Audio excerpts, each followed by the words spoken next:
Poser du sol stratifié est un défi de force 2. Tu as besoin d'environ 25 minutes par mètre carré si tu travailles seul. Avec une aide, c'est plus facile. Compte 48 heures en plus pour acclimater le stratifié dans la pièce de pose. Les chapitres. Prépare ton support. Puis, commence la pose. Nous te montrons aussi la méthode pour les inégalités au mur, les tuyaux de chauffage ou les cadres de porte. Les plinthes sont posées à la fin.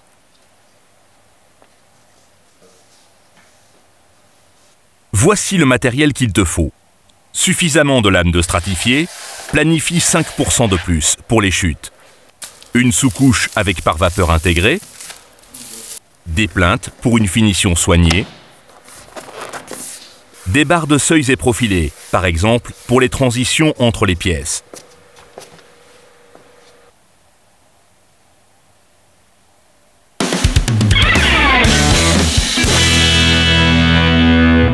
Le sol doit être sec et plat. L'humidité résiduelle ne doit pas dépasser les valeurs prévues pour ton stratifié. Si ton sol a des irrégularités de plus de 3 mm par mètre linéaire, tu dois les égaliser avec une couche de mastic. Sous les lames de stratifié, posez d'abord un film par vapeur. Ici, nous utilisons une sous-couche avec pare-vapeur intégré. Donc, tu peux oublier ce travail. La sous-couche permet d'égaliser les irrégularités de moins de 1,5 mm et réduit le bruit départ. Tu déroules la sous-couche côté film et la coupes à la longueur de la pièce.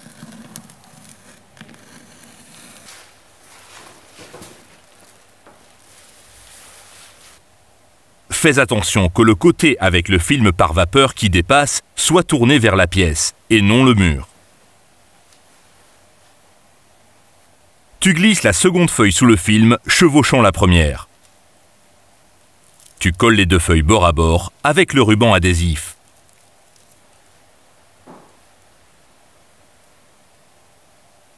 Nous prenons une bande d'étanchéité et d'écartement pour isoler le film par vapeur sur les bords et maintenir simplement les joints de dilatation. La bande d'écartement est collée aux deux murs de butée. Ceux-ci dépendent de la direction de pose de tes lames de stratifié.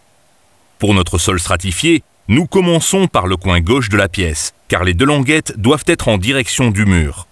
Donc, la bande d'écartement est posée aux deux murs. La bande d'étanchéité est mise le long des deux autres murs. Presse la bande de mousse d'écartement dans le coin sur le côté du mur et retire lentement le film du ruban adhésif.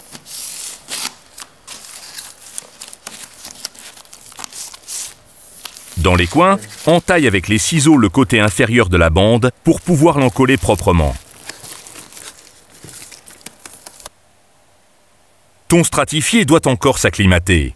Pour cela, dépose les paquets fermés à 50 cm du mur dans la future pièce de pose.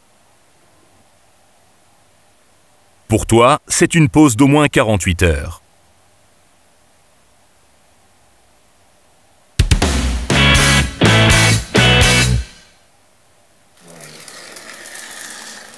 Regarde bien tes lames de stratifié. Si la languette sur la longueur est plus large que 2 mm, tu dois l'enlever sur la première rangée avec une scie sauteuse.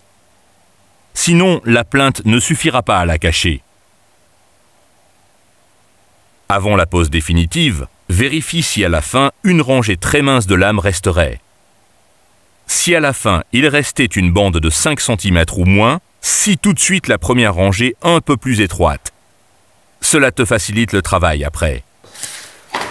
Prends toujours 3 paquets au moins en les utilisant en alternance. L'ensemble fini en sera plus harmonieux. Tu poses la lame numéro 1 directement le long de la bande d'écartement. Tu places la seconde lame de biais au côté court et tu la rabats vers le bas. Dès que tu as terminé la première rangée, tu dois couper une lame à la bonne longueur. Pour cela, retourne la lame à 180 degrés dans la longueur et pose-la contre le mur. Comme nous n'avons pas de bande d'écartement de ce côté, tu dois laisser un écart de 10 mm au mur.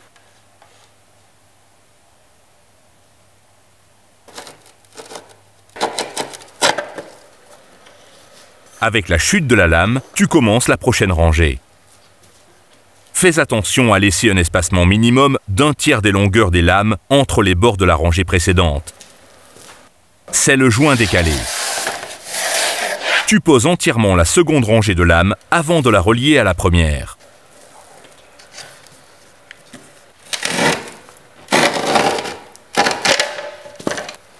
Tu places comme auparavant la seconde lame de biais au côté court et tu la rabats vers le bas. Puis, tu pousses toute la seconde rangée contre la première. Tu la soulèves et tu la fais sans cliqueter.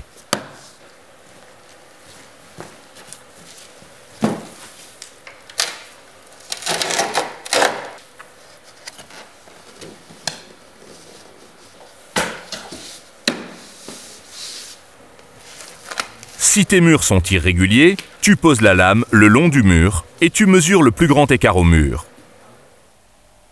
Tu reportes cet écart sur une petite planche en bois, tu perces un trou adéquat, passes un crayon au travers et tu fais glisser le tout le long du mur.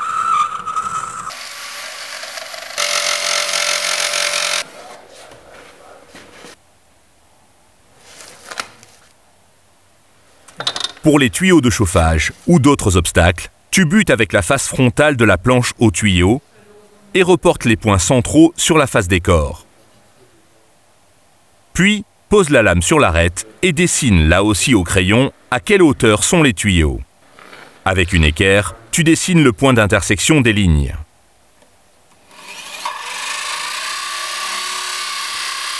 Le jeu de dilatation au tuyau doit être respecté, comme avec les murs.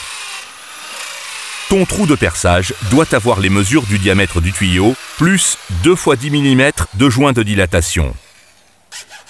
Pour que les tuyaux puissent traverser la lame vers le sol, tu découpes le bois avec une scie à fines dents dans l'espace le plus court. Sur les surfaces de découpe, tu appliques de la colle de parquet.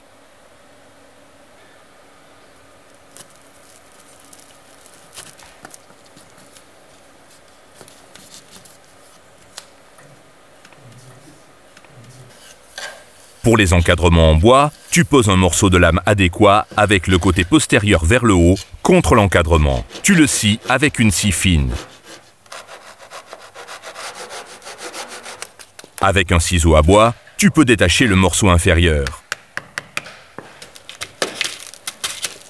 Tu marques le dernier morceau de lame de la rangée butant contre le cadre et tu le scies et le pousses sous le cadre en le reliant ainsi avec l'avant-dernier morceau de lame. Il faut pour cela enlever ce renflement, car sinon, le morceau de lame ne peut plus être encliqueté. Tu l'encolles en plus avec un peu de colle de parquet.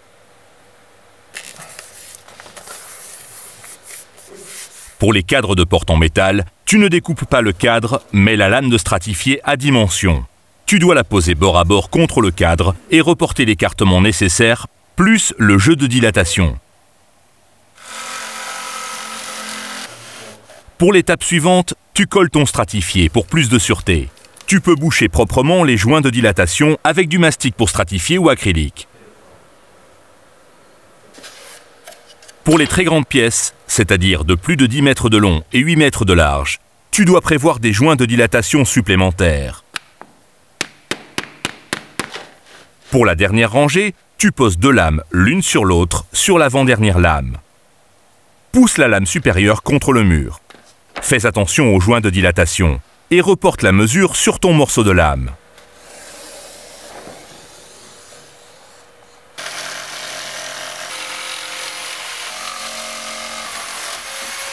Tu places le dernier rang terminé de biais contre l'arête et tu le rabats vers le bas.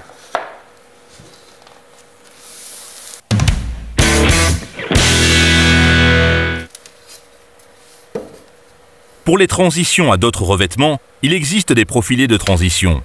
Tu peux les coller aux lames ou les fixer au sol par les chevilles jointes. Avec un chauffage par le sol, il faut obligatoirement coller. Cache les joints de dilatation sur le bord avec des plinthes s'harmonisant avec les couleurs. Marque tout d'abord les points de fixation des clips et perce des trous adéquats avec la perceuse.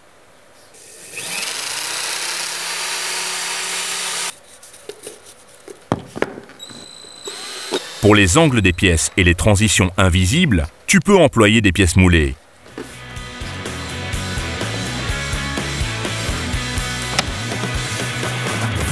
Fais attention en sciant les plinthes à soustraire la largeur des pièces moulées pour qu'elles soient à la bonne mesure. En alternative, tu peux scier les plinthes en onglets et les relier ensuite. Il ne manque plus que les rosaces pour tuyaux de chauffage et ton sol est fini.